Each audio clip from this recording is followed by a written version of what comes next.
महाम्भोधे स्थिरे कनक रुचिरे नील शिखरे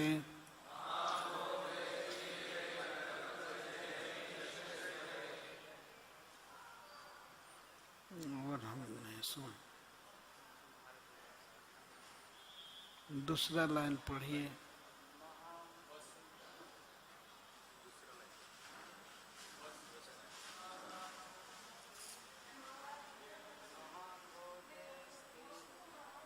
भोदे स्थिरे कनक रुचिरे नील शिखरे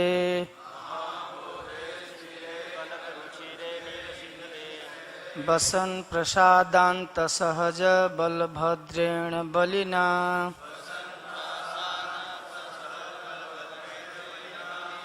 सुभद्रा मध्यस्थः सकल शूर सेवावसरदो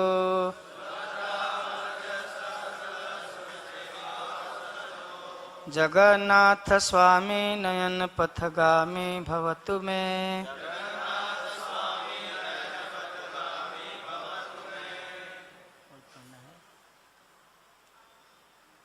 महाम्भोधे स्थिरे कनक रुचिरे नील शिखरे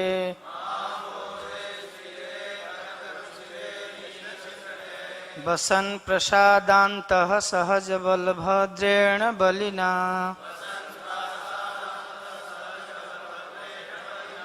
सुभद्रा मध्यस्थः सकल सुरसेवावसरदो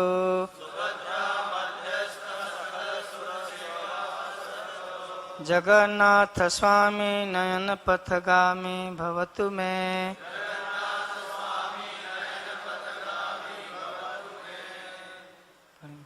अनुवाद। महान समुद्र के तट पर एक विशाल महल है जो स्वर्ण की कांति से चमकता है और जिसके शिखर पर एक ऊंची मंदिर की मीनार है जो एक चमकदार नीले नीलमणि या नीलम जैसे पर्वत के समान प्रतीत होती है। उनके अंदर वास करते हुए भगवान जगन्नाथ अपने महान भाई बलभद्र और मध्य में विराजमान अपनी बहन सुभद्रा के साथ विभिन्न भक्ति कार्य संपन्न करने का समस्त दैवी आत्माओं को अवसर प्रदान करते हैं। कृपया ब्रह्मांड के स्वामी मुझे भी दृष्टिगोचर हो। अब लोग दोहराइए। महान समुद्र के तट पर एक विशाल महल है जो स्वर्ण की कांति से चमकता है और जिसके शिखर पर एक ऊंची मंदिर की मीनार है जो एक चमकदार नीले नीलमणि या नीलम जैसे पर्वत के समान प्रतीत होती है। उसके अंदर वास करते हुए भगवान जगन्नाथ अपने महान भाई बलभद्र और मध्य में विराजमान अपनी बहन सुभद्रा के साथ विभिन्न भक्ति कार्य संपन्न करने का समस्त दैवी आत्माओं को अवसर प्रदान करते हैं। कृपया ब्रह्मांड के वे स्वामी मुझे भी दृष्टिगोचर हों।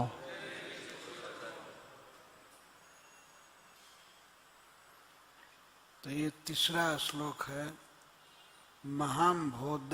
महाम्भोधे तीरे। महाअम्भोधि महासमुद्र के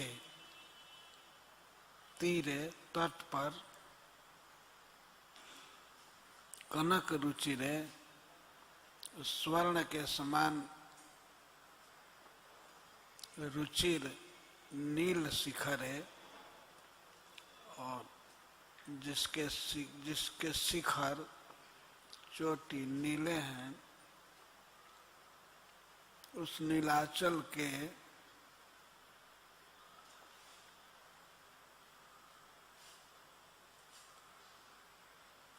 प्रसादांत प्रसाद मंदिर के अंत विराजमान रहने वाले सहज बलभद्रेण सहित। सहज का अर्थ है सहोदर। श्री बलराम कृष्ण के सहोदर भाई हैं। सहज बलभद्रेण, सहज का अर्थ है, सह का अर्थ है एक उदर से, और जम ने जन्मे हुए सहोदर भाई। श्री बलभद्र जी भी देवकी माता से जन्मे हैं और उसके साथ ही उनकी और माँ है जिसके गर्भ में बाद में गए रोहिणी। जब श्री बलराम जी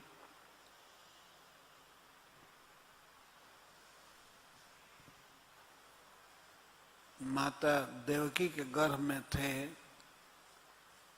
तब भगवान ने अपनी शक्ति योग माया को आदेश दिया कि तुम ब्रज में जाओ, वहाँ वसुदेव जी की पत्नी रोहिणी रहती हैं नंद बाबा के घर। तो माता देवकी के उदर में मेरा ही अंश, जिनको अनंत कहते हैं, वो हैं, तो उनको वहाँ से लेकर के परम आदर के साथ और माता रोहिणी के गर्भ में कर दो। तो योग माया गई भगवान का आदेश पाकर।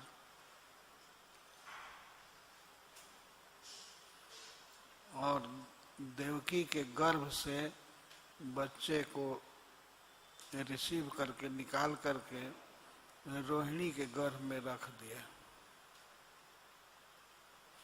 इधर मथुरा में हल्ला हुआ कि हर एक बार कंस बच्चे को मार देता था, लेकिन इस बार 7वां बच्चा वो गायब कर दिया। कोई मंत्र या तंत्र से बच्चे को गायब कर दिया। लोगों ने ऐसा कहना चालू किया पूरे मथुरा में। वे लोग यह कहते थे कि कंस ने सोचा कि बच्चे की हत्या करने पर मेरी बेइज्जती होती है, इसलिए बच्चे को गर्भ से ही उड़ा दिया जाए।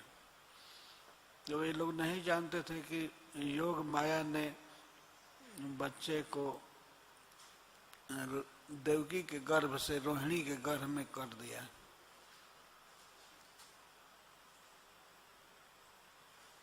वो सब लोग कंस को गाली दे रहे थे, अपने घरों में, सामने नहीं।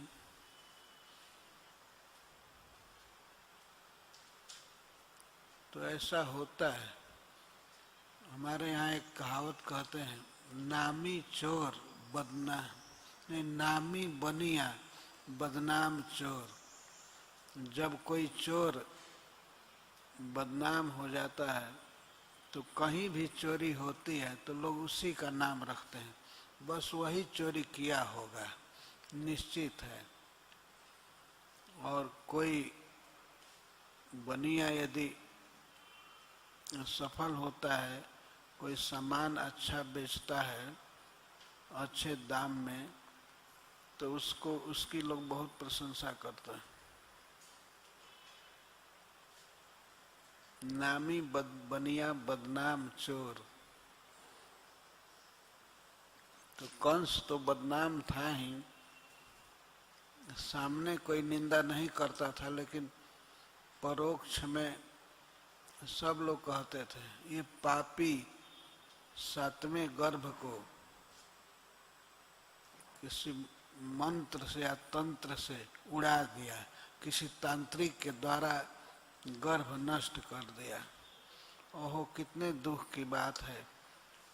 देवकी का यह 7वां बच्चा भी मर गया। किसी को पता नहीं था कि योग माया ने उस बच्चे को रोहिणी के उदर में कर दिया। तो इस प्रकार श्री भगवान के सहोदर भाई थे बलराम जी, देवकी के गर्भ में पहले आए थे। इसीलिए यहाँ भगवान चैतन्य महाप्रभु कहते हैं सहज। सहज मतलब जो साथ में जन्म लिए थे, साथ मतलब एक माता से, देवकी के गर्भ से श्री बलराम जी जन्म लिए थे। इनको बलभद्र भी कहते हैं। तो महासागर के तट पर एक बहुत सुंदर मंदिर है जिसकी आभा स्वर्ण जैसी है। स्वर्ण कनक, कनक रुचिर है।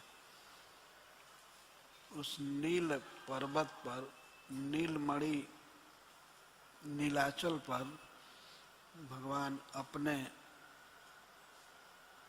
मंदिर में रहते हैं। प्रासाद, प्रसाद मतलब बहुत ऊंचा भवन है, उसमें रहते हैं। बलभद्रेण सहित, श्री बलराम जी के साथ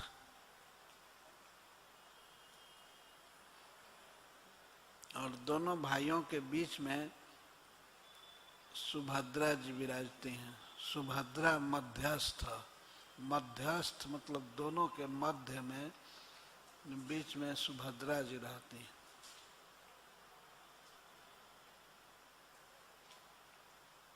सकल सुर सेवा अवसर दो,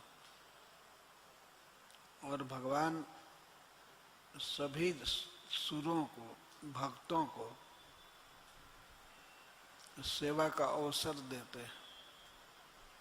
अनेक प्रकार से भक्त लोग भगवान की सेवा करते हैं, अनेक प्रकार से भक्ति करते हैं, सबको अवसर देते हैं। तो ऐसे श्री कृष्ण, श्री जगन्नाथ हमको भी अवसर दें, हमको दर्शन दें, यह प्रार्थना है। जगन्नाथ स्वामी नयन पथगामी भवतु में, ऐसे जगन्नाथ जी जो सभी जीवों के स्वामी हैं, तो मुझे भी वे दर्शन दें, मुझे दर्शन दे करके धन्य करें।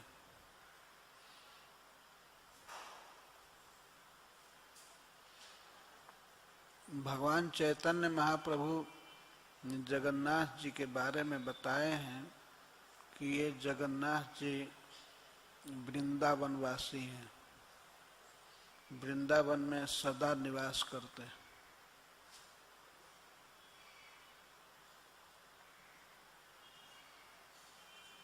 और बहुत आसक्त रहते हैं वहाँ की गोपी में, श्री राधा रानी में। श्री राधा रानी को देख करके और उनका स्पर्श करके जगन्नाथ जी परम सुख का अनुभव करते हैं।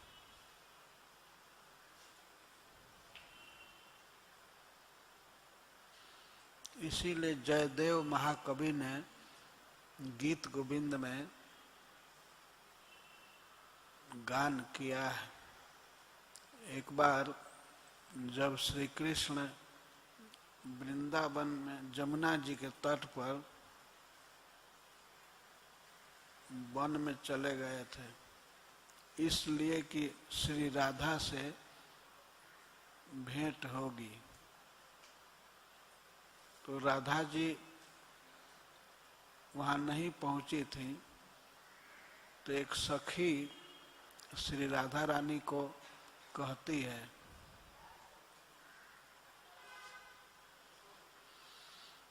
कि श्री मदन मोहन भगवान श्याम सुंदर वृंदावन में तुमको जोह रहे हैं। धीर समीरे जमुना तीरे वसती वने वनमाली। जहाँ हवा मंद गति से चलती है, जमुना जी के उस तट पर एकांत कुंज में श्याम सुंदर पधार गए, चले गए हैं। नकुरु नितंबिनी गमने विलंबम अनुसर तम हृदय सम। तुम जल्दी जाओ, अपने हृदय, अपने प्राणनाथ श्याम सुंदर का मनोरथ पूरा करो। नकुरु नितंबिनी गमने विलंबम, हे नितंबिनी तुम अब जाने में देर मत करो।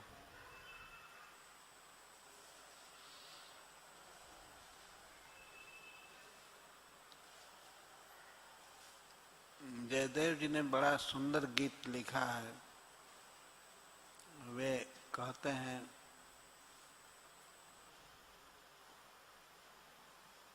नाम समेतम कीर्त संकेतम वादयते मृदु वेणु। तुम्हारा नाम लेकर के संकेत कर रहे हैं अपने बांसुरी में। वादयते मृदु वेणु,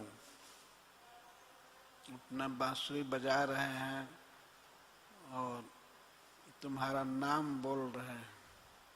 नाम समेतम कृत संकेतम वादयते मृदु वेणु। सुनो, बांसुरी बजा करके तुम्हारा नाम बोल रहे हैं, इसलिए अब विलंब मत करो। और जयदेव जी अंत में लिखते हैं, और सखी कहती है, हरिरभिमानी, श्री कृष्ण बड़े अभिमानी हैं। रजनीदानी यमपि याति विरामम, यह रात अब बीत रही है। इदानीम, इस समय यह रात बीत रही है और फिर पछताओगी। अगर रात बीत जाएगी, दिन हो जाएगा, तो तुम मिल नहीं पाओगी श्याम सुंदर से। और श्याम सुंदर भी अभिमानी हैं, वो भी चले जाएंगे गोचारण के लिए। तो तुम जल्दी से जल्दी जाओ श्याम सुंदर के पास। पूरा मधुरपु कामम, और उनकी अभिलाषा को, मनोरथ को पूरा करो। वे तुम्हें देखना चाहते हैं।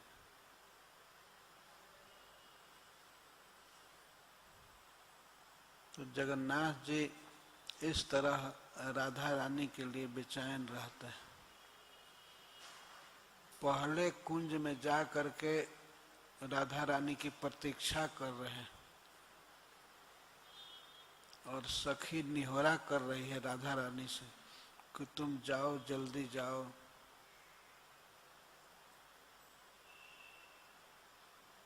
अगर मेरे कथनानुसार नहीं जाओगी तो तुम रोवोगी।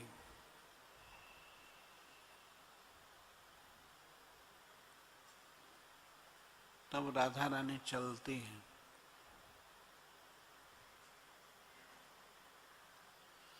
राधा रानी जब पहुंच जाते हैं वहाँ जमुना के तट पर, वृंदावन में धीर समीर पर। धीर समीर या केसी घाट के निकट एक मंदिर है। वहीं श्री कृष्ण प्रतीक्षा कर रहे थे राधा रानी की। तो वहां पहुंचने के बाद श्री राधा रानी मान कर जाती हैं। वे श्री कृष्ण से बोलती नहीं है। वे ये कह देते हैं कि तुम किसी और गोपी के साथ विहार कर रहे थे। तो श्याम सुंदर चरण पकड़ करके राधा रानी का क्षमा मांगते हैं। कहते हैं, नहीं, हमने ऐसा कभी नहीं किया है।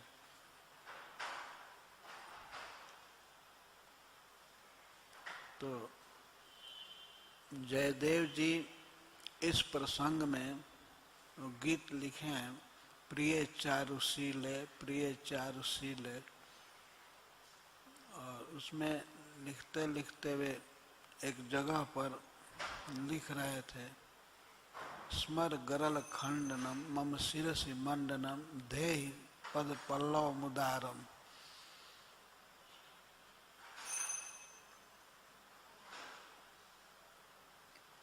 मेरा मनोरथ विष की तरह मुझे पीड़ा दे रहा है, तो तुम अपने चरण कमल को मेरे मस्तक पर रख दो।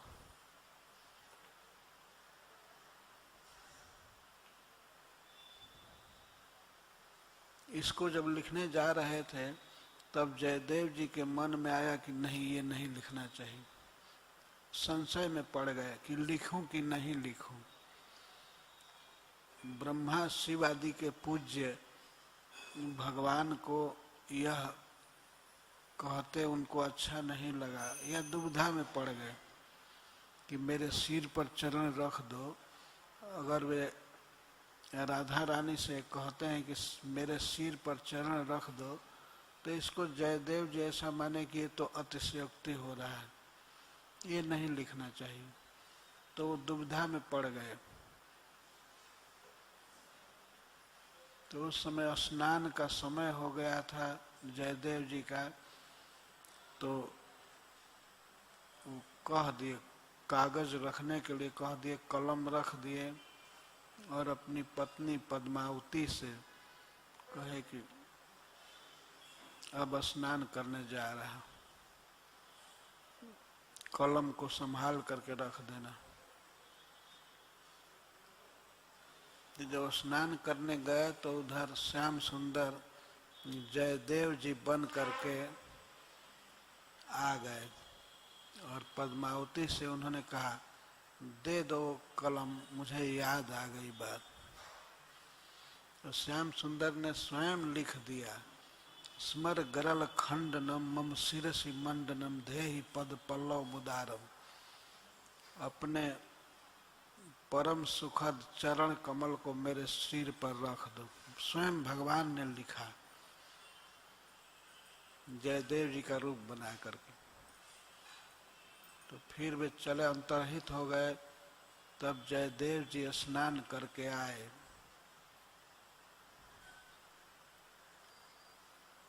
और उनके मन में आ गया कि यही लिखना चाहिए जो भगवान लिखे थे। पहले उनके मन में आ गई थी वो पंक्ति, लेकिन फिर मन में आया कि लिख दें। तो मांगे कि वो कागज दो और कलम दो। तो पद्मावती ने कहा कि अभी तो आप लिख करके गए हैं कुछ।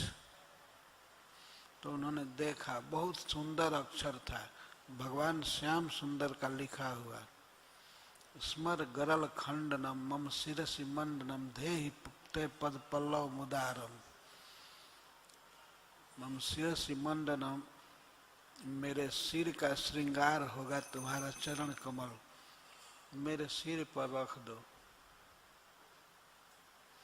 तो राधा रानी को इतना मान करते हैं भगवान, इतना आदर करते हैं। राधा रानी के चरण कमल को अपने सिर पर रखना चाहते हैं और स्वयं लिखे।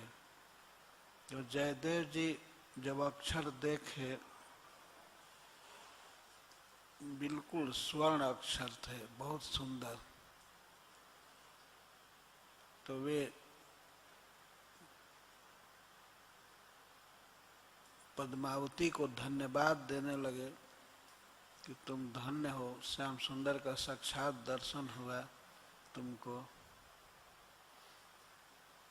तो वो बेचारी कुछ समझी नहीं।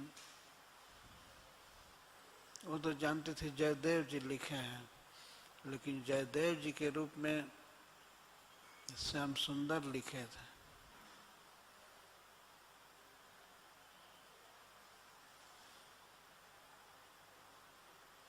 तो स्वयं भगवान इस पंक्ति को लिखे हैं गीत गोविंद में।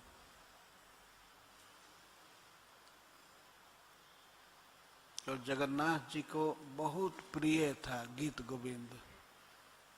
आज भी मंदिर में वो गाया जाता है। प्रतिदिन शाम को भक्त लोग गाते रहते हैं।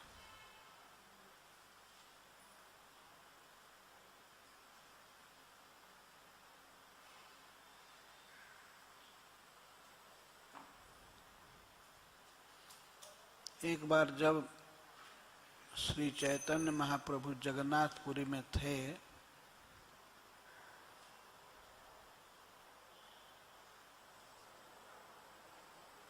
तो उस समय रूप गोस्वामी गए हुए थे जगन्नाथपुरी।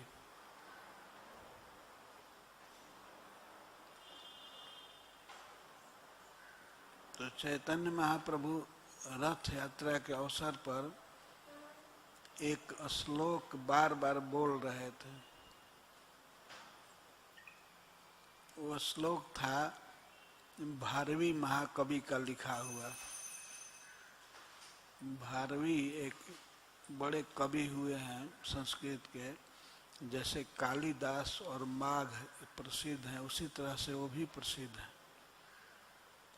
तो उनका रचा हुआ एक श्लोक चैतन्य महाप्रभु गुनगुनाते थे रथ यात्रा में।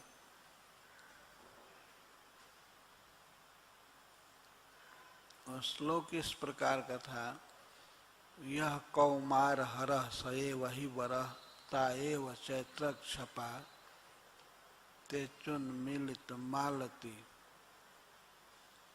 इस प्रकार से प्रथम लाइन थे, मेरी कुमार अवस्था का जिसने हरण किया, मेरी कुमार अवस्था में जो मेरे साथ रहा और अब किशोरी अवस्था हो गई, अब किशोर हो गए, तो वही वर, वही मेरा प्रिय है और वही सखियां हैं। हमारी सखियां भी वही हैं और वही रात है। तैव चैत्र छपा, वही चैत्र मास की रात्रियां हैं, बसंत ऋतु है। लेकिन फिर भी मेरा मन रेवा रोधसी बेतसी तरुतटे तरुतटम समुत्कंठते। फिर भी मेरा मन नर्मदा नदी के किनारे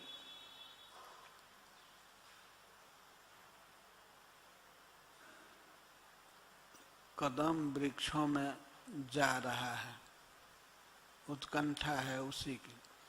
मतलब सखियां वही हैं, मैं भी वही राधा हूँ। चैतन्य महाप्रभु इस भाव में बोल रहे हैं।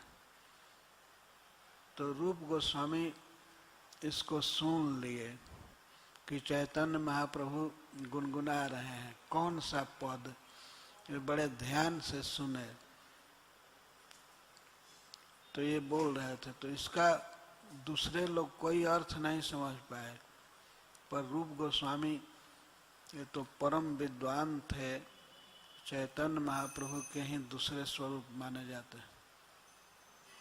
उन्होंने समझ लिया कि चैतन्य महाप्रभु का मूड क्या है। तो श्री कृष्ण को रथ पर चढ़े हुए देख करके चैतन्य महाप्रभु का भाव ये था कि ये कुरुक्षेत्र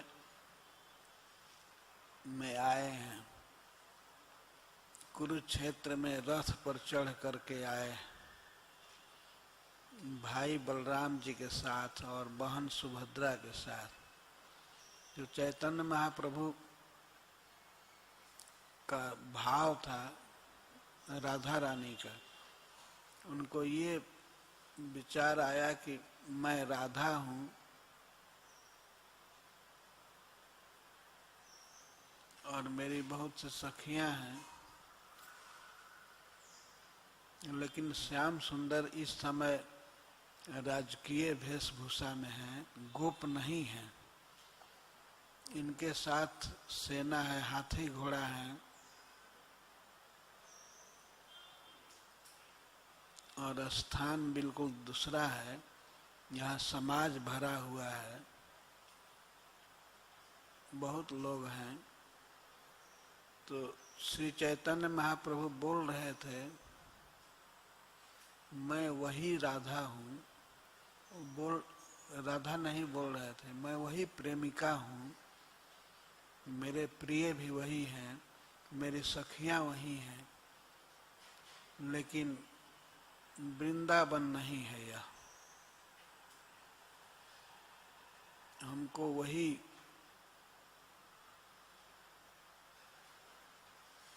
वृंदावन का जमुना किनारा चाहिए। तो रूप गोस्वामी पाद जी इसको समझ गए और उन्होंने एक श्लोक लिखा। उस श्लोक को रूप गोस्वामी जी हरिदास ठाकुर के भजन कुटीर में छप्पर में खोस दिए थे। जब श्री चैतन्य महाप्रभु गए हरिदास ठाकुर के भजन कुटीर में,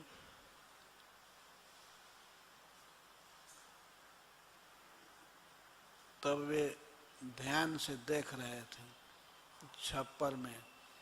तो उन्होंने देखा कि एक पत्ते पर एक श्लोक लिखा हुआ था। तो उन्होंने उसको लेकर के पढ़ा और फिर रूप गोस्वामी जब आए मिलने के लिए तो रूप गोस्वामी को प्रेम से एक थप्पड़ मारे चैतन्य महाप्रभु और कहे कि तुम हमारे विचार को कैसे जान लिया। उसमें स्पष्ट लिखे थे कि मैं श्री राधा हूँ, हमारे प्रियतम श्याम सुंदर ही भी वही हैं, सखियाँ हैं, सब चीज ठीक है, लेकिन वृंदावन नहीं है।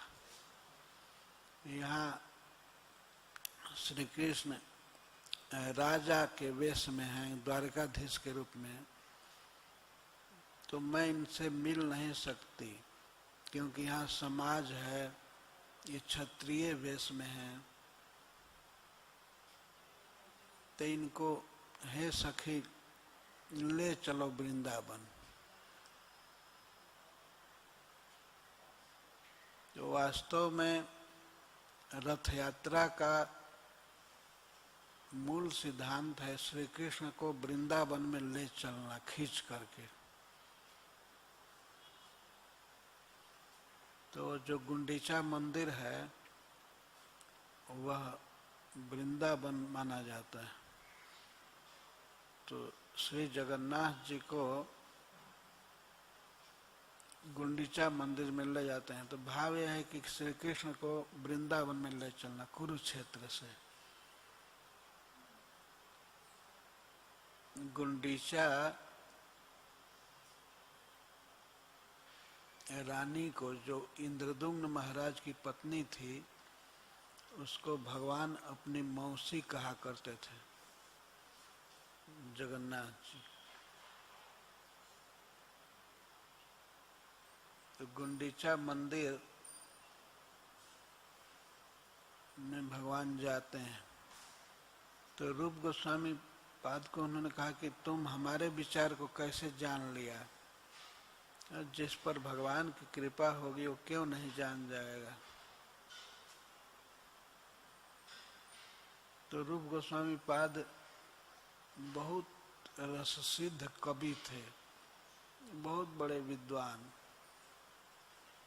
तो उन्होंने लिख दिया कि मैं वही राधा हूँ और मेरे प्रिय श्याम सुंदर हैं, लेकिन ये वृंदावन नहीं है। तो सब ठीक है, लेकिन वृंदावन में ही श्याम सुंदर की रसमयी लीलाएं होती हैं, इसलिए इनको वृंदावन में ले चलो।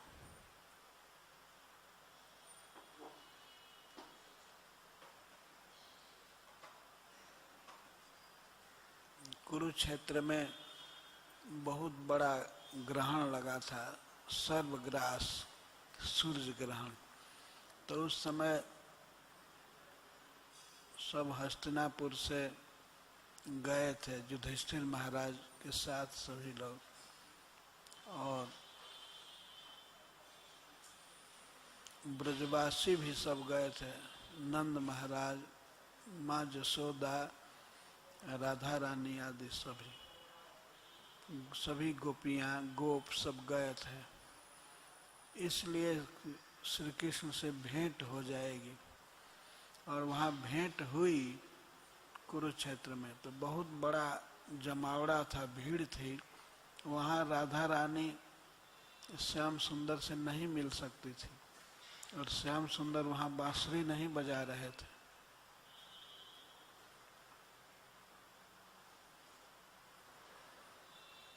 तो राधा रानी कहती हैं कि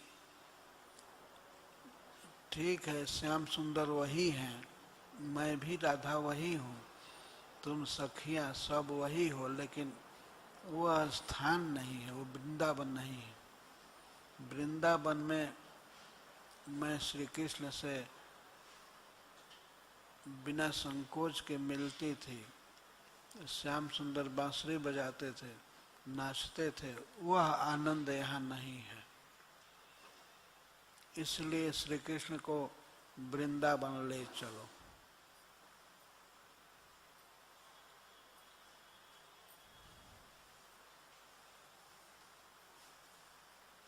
ये रथ यात्रा का महोत्सव श्री कृष्ण को वृंदावन में ले जाने का महोत्सव है।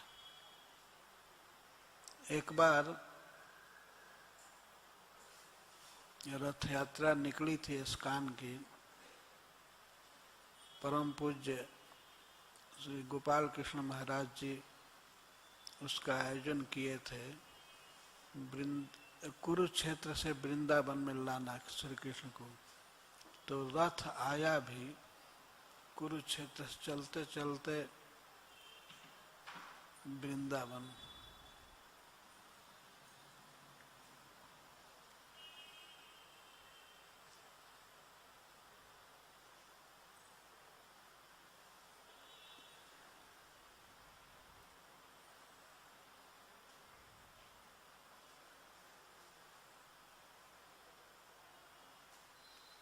जगन्नाथ जी वास्तव में श्याम सुंदर हैं, और गीत गोविंद को सुनते हुए ये चलते चलते हैं रथ यात्रा में, रथ पर चढ़ करके। उनको बहुत अच्छा लगता है गीत गोविंद के पद जब गाए जाते हैं।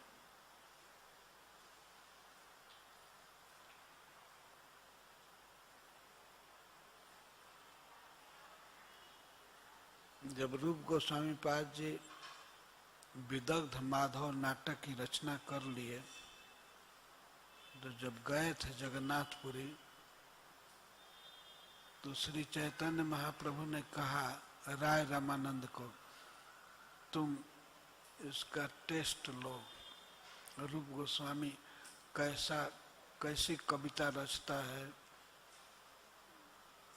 इसको तुम देखो। तो राय रामानंद जी कहने लगे रूप गोस्वामी को कि आप अपनी कविता के कुछ अंश को सुनाइए। नांदी मुखी प्रसंग।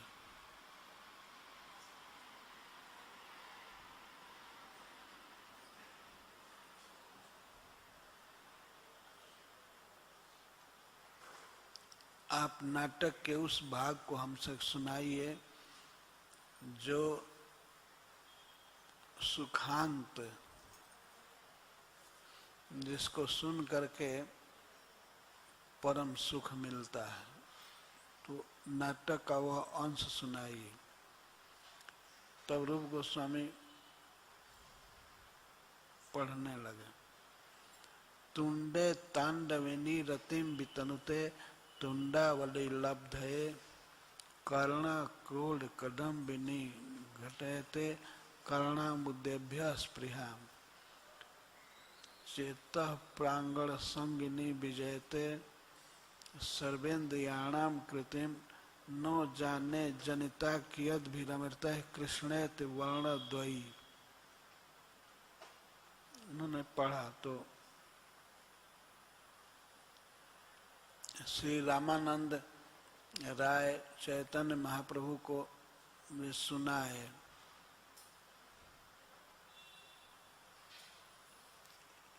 कि श्री रूप ने यह कविता रची है। उसका भाव यह है, राधा रानी अपनी सखी विशाखा से कहती हैं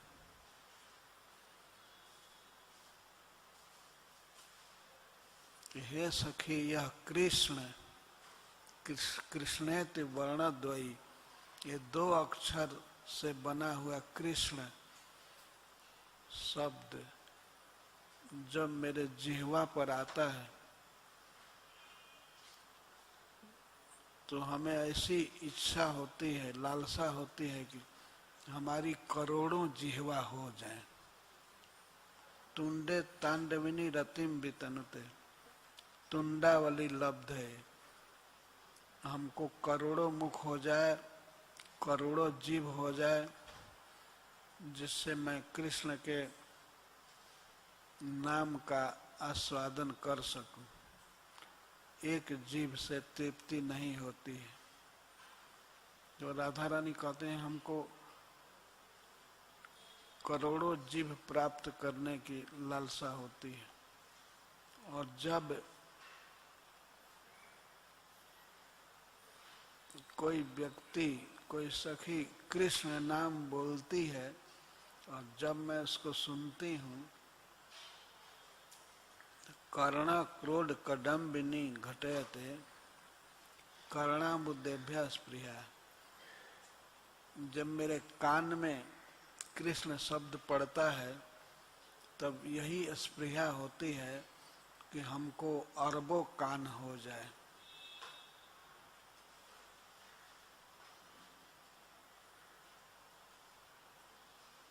और चेतः प्रांगण संगिनी विजयते सर्वेन्द्रियाणाम कृति। और जब यह कृष्ण शब्द कान के रास्ते से हमारे हृदय में आता है तो समस्त इंद्रियों की वृत्ति का हरण कर लेता है। केवल मन में उसी का स्मरण होता है। इतना रस है कृष्ण नाम में, समस्त इंद्रियों की वृत्ति का हरण कर लेता है।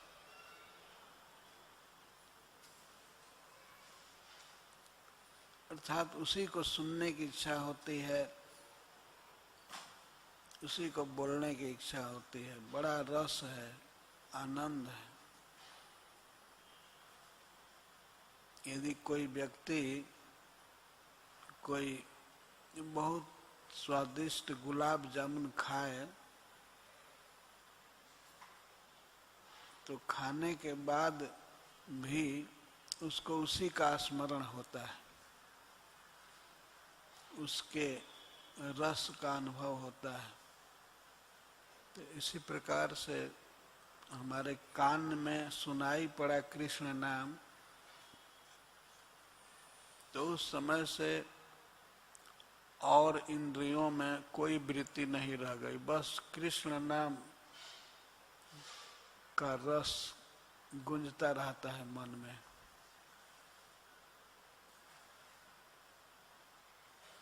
हे सखी, न जाने जनिता कियद विरमते कृष्णेत वर्णद्वयी। मुझे मालूम नहीं कितने प्रकार के अमृतों से इस कृष्ण नाम को बनाया गया है। इतनी मिठास है कृष्ण नाम में कि न जाने जनिता कियद विरमृत ही कृष्णेत वर्णद्वयी। कृष्णेत वर्णद्वयी, कृष्ण कृष्ण, यह दो अक्षर कितने प्रकार के अमृत से बना है न जाने, ये मुझे पता नहीं चलता। एक प्रकार के अमृत से नहीं, अनेकों प्रकार के अमृत से बना है ये कृष्ण सब।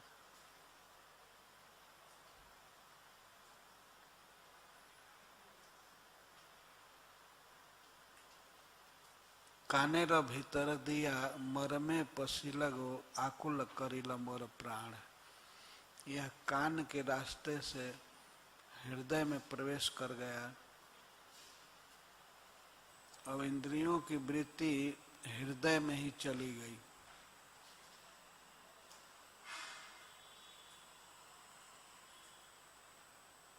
वही सुनने की इच्छा होती है और कृष्ण नाम बोलने की इच्छा होती है।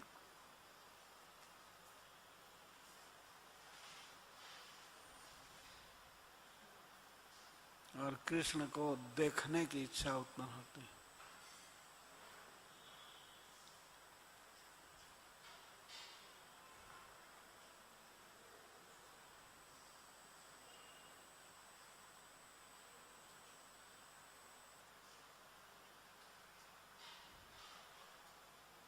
कृष्ण नाम में रस है, वो सदा है। केवल अभ्यास की आवश्यकता है। हम यदि अभ्यास करेंगे तो रस का अनुभव हमें होने लगेगा। अभ्यास करना चाहिए।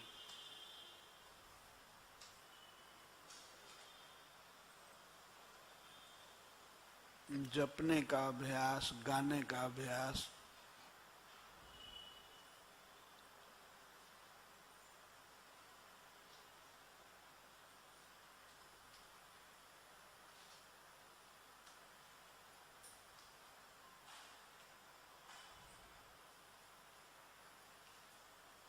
कुछ नियम होना चाहिए।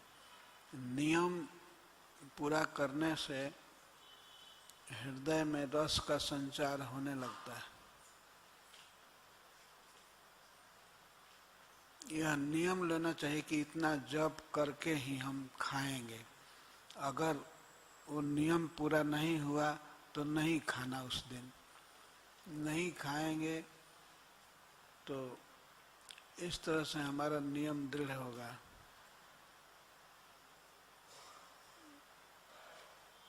हम बिना जप किए फिर सोएंगे नहीं।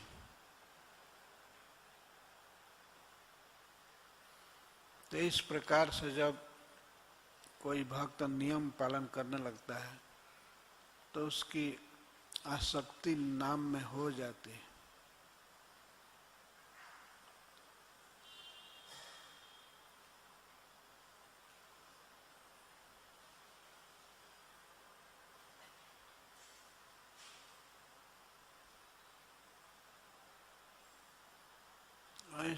और भगवान को देखे बिना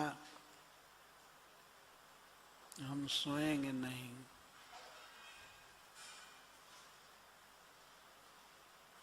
नहीं खाने का, नहीं सोने का जब नियम आदमी लेगा कि नाम पूरा करके तब सोना है, नाम पूरा करके तब खाना है, तो धीरे धीरे मन आनंद लेने लगेगा नाम में।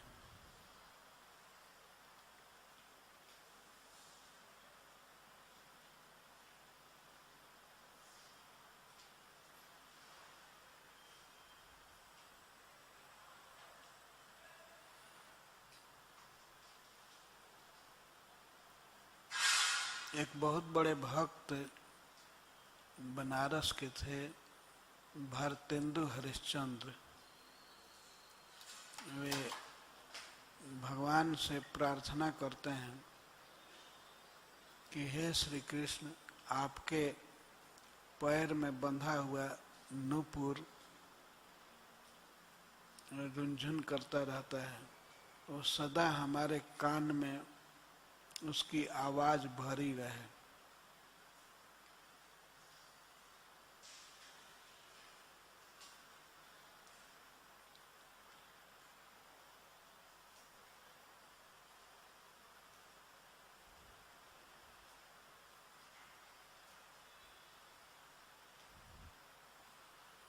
बोलो करे नुपुर श्रवण के निकट सदा पद तल लाल मन मेरो बिहार करे। हे श्याम सुंदर, आपके नूपुर की ध्वनि सदा हमारे कान में सुनाई पड़े, भरी रहे, और पदतल लाल मन मेरो बिहरो करे। आपके चरण कमल के लाल लाल तलवे का चिंतन सदा होता रहे, मेरे मन में आपके लाल चरण हमेशा रहे। रास लीला में आप नाचते हैं तो आपके चरण के तलवे दिखाई पड़ते हैं, वे चरण के तलवे सदा हमारे मन में रहें। पद तल लाल मन मेरो बिहार करे। बाजी करे बंसी धुनी पूरी रोम रोम मुख मंद मुसुकानी नेक मन ही हार करे। और हे श्याम सुंदर, आपकी बंसी की ध्वनि हमारे कान में और रोम रोम में रहे। आपकी बांसुरी की ध्वनि हमारे मन में गूंजती रहे, रोम रोम में। और आपकी मंद मुस्कानी, मंद अस्मित, अस्मित का अर्थ होता है जब कोई व्यक्ति हंसे और दांत दिखाई न दे और उसके नेत्र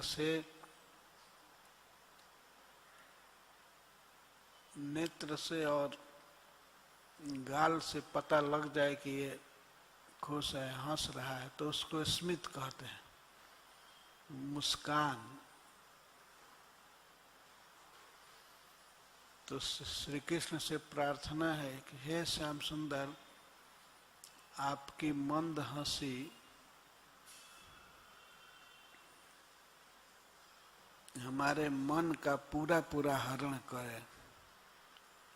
मंद मुस्कानी नेक मन ही हर्यो करे। ब्रजभाषा में नेक का अर्थ होता है पूरा पूरा या अच्छा। तो आपकी मंद मुस्कानी, आपका मंद अस्मित हमारे मन का पूरा हरण करे।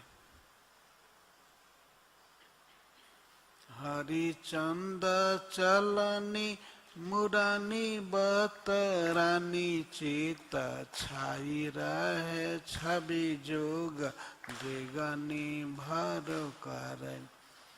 और हरिश्चंद्र कवि कहते हैं, हे श्री कृष्ण, आपका चलना, श्री कृष्ण अद्भुत ढंग से चलते हैं। और मुरनी, मुड़ करके देखना, गर्दन मोड़ना, या बांसुरी बजाते समय गर्दन मोड़ करके बांसुरी बजाना। हरिचंद चलनी मुरनी बतरानी चित। और आपका बतरानी, आप जो विविध तरह से बात करते हैं, तो आपका बात करना छाई रहे छवि जुग दीर्घनी भरो करे। आपकी चाल हमारे हृदय में रहे। आपका मुड़ना,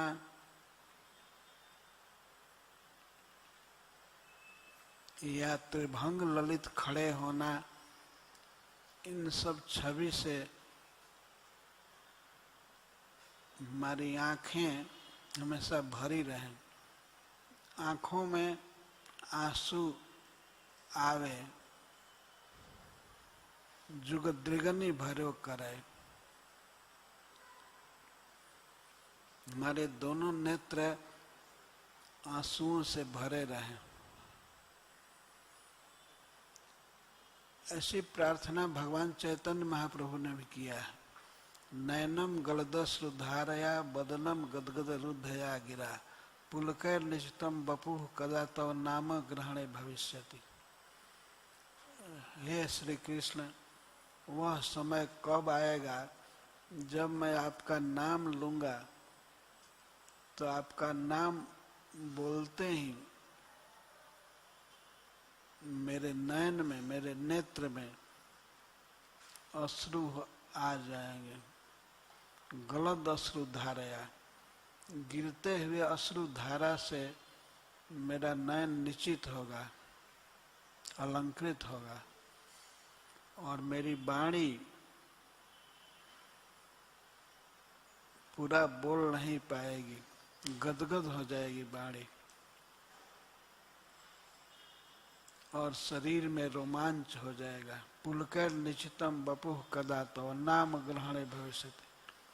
कदा, कब वो समय आएगा जब मेरी वाणी गदगद हो जाएगी, मेरा शरीर पुलकित हो जाएगा और मेरे नेत्रों में प्रेम अश्रु की धारा बहेगी।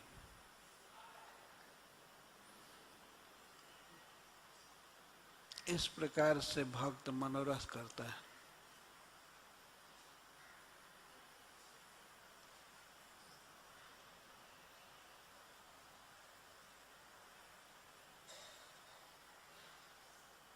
हे श्री कृष्ण, आप हमें प्राण से भी अधिक प्यारे लगिए। प्राण कितना प्यारा है जीव को। यदि किसी का गला पकड़ लिया जाए और या नाक दबाया जाए, कहा जाए कि सांस मत लो, जैसे सांस लेना हमको प्रिय है, तो हे श्याम सुंदर, प्राण से भी प्रिय लगिए। मतलब एक सेकंड भी हम आपको न भूल पावे। प्राणहु ते प्यारे रहो, प्यारो तो सदाई तेरो, पीरो पट सदा ही ये बीच फहरो करे। हे श्याम सुंदर, आप मुझे प्राणों से भी अधिक प्यारा लगिए और आपका पीला वस्त्र, आपका पीताम्बर मेरे हृदय में सदा फहराया करे। पीरो पट सदा ही बीच फहरो करे।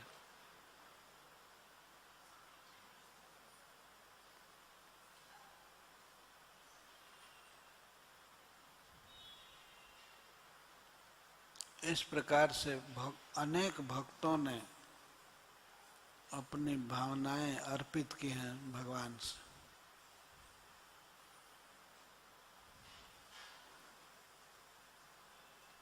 आपके नूपुर की आवाज हमारे कान में भरा रहे और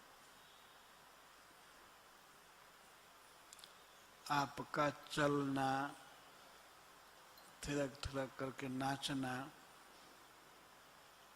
और मुड़ करके देखना, सब हमारे आँख के सामने रहे, या आपका दर्शन करें।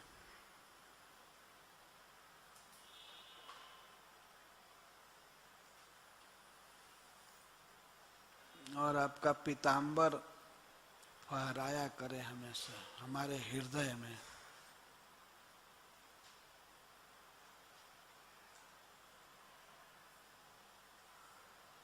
आप हमको प्राण से भी अधिक प्यारा लगिए।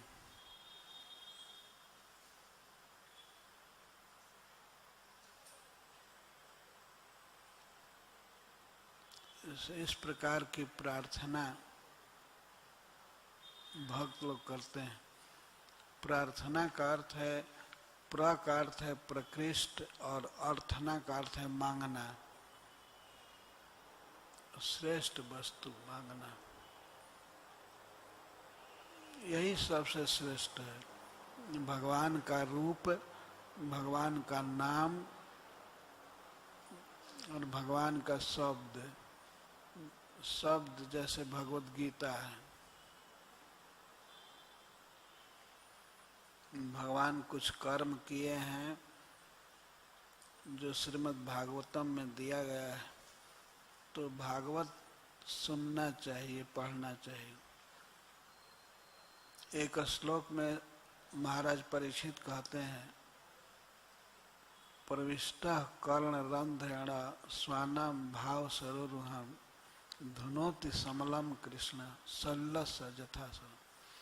जैसे शरद ऋतु के आते ही जल का मल धुल जाता है, जल निर्मल हो जाता है, नदी का, सरोवर का, सब अपने आप बिना कुछ किए शरद ऋतु के आते ही नदियों का, सरोवर का जल शुद्ध हो जाता है। ऐसे ही भगवान की कथा सुनने पर हृदय निर्मल हो जाता है। उस हृदय में श्री भगवान आ जाते हैं और आ करके हृदय की जो भी गंदगी है उसको साफ कर देते हैं। उनके आते ही साफ हो जाते हैं। जैसे सूर्य के आने पर अंधकार अपने आप नष्ट हो जाता है, ऐसे ही श्याम सुंदर के मन में प्रवेश करने पर हृदय की गंदगी दूर हो जाती है। हृदय में काम, क्रोध, लोभ जैसे बसे हुए हैं तो ये नष्ट हो जाते हैं। इसलिए सुनना चाहिए। सुनना एक बहुत बड़ा काम है और भक्ति में ये प्रथम चीज है। श्रवणम कीर्तनम विष्णु, श्रवण प्रथम भक्ति है। सुनने से हृदय शुद्ध हो जाएगा, भगवान हृदय में आ जाएंगे। प्रविष्ट कर्णरन्ध्रेण, भगवान कैसे आएंगे हृदय में? कर्णरन्ध्र से, कान के छेद से आएंगे हृदय में। सुनने से ही भगवान हृदय में आते हैं, और कोई उपाय नहीं है।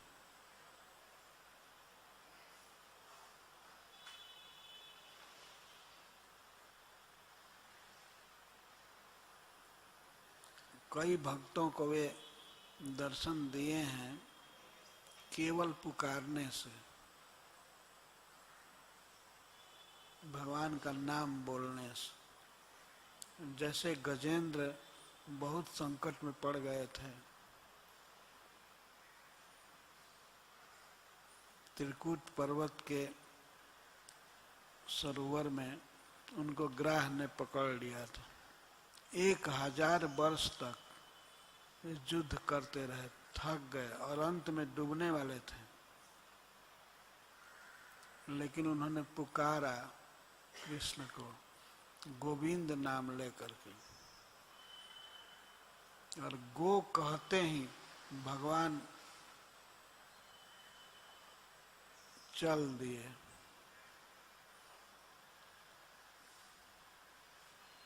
और विंद कहते कहते तो वे गजेंद्र का उद्धार कर दिए। इसी तरह से द्रौपदी जी ने पुकारा था भगवान को।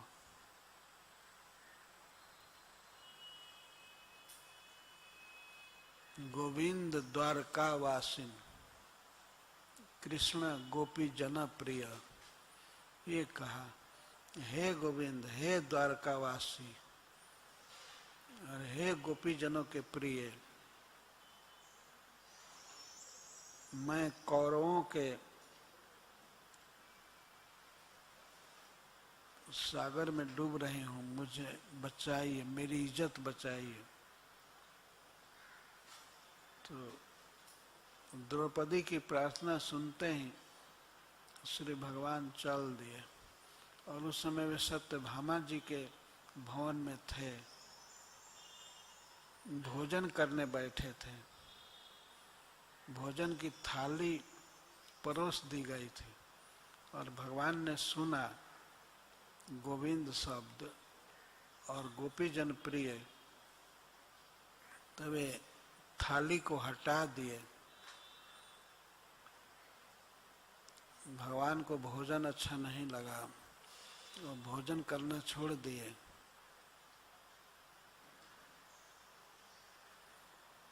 और तुरंत चल दिए।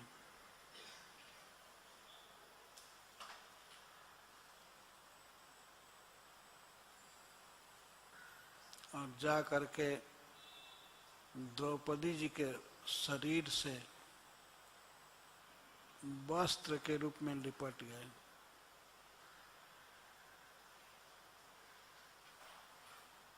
वस्त्रावतार हो गया।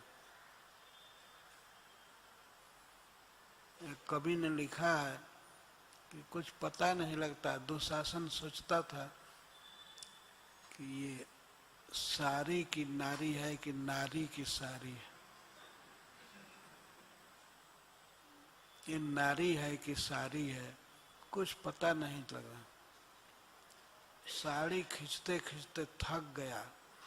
10,000 हाथी का बल था दुशासन। वो बार बार पसीना पोंछता था और अंत में गिर गया। कितना खींचे, खींचते खींचते थक गया, गिर गया,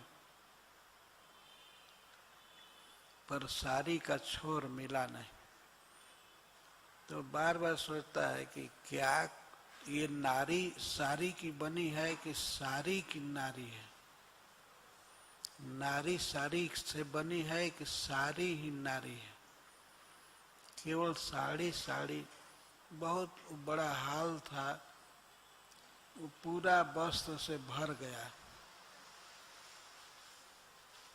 और गाज फेंक करके गिर गया दुशासन। और द्रौपदी को नंगी नहीं कर सका। केवल भगवान के नाम को पुकारने से चमत्कार हो गया। भगवान जरूर आएंगे, पर हमें विश्वास पूर्वक उनको पुकारना चाहिए।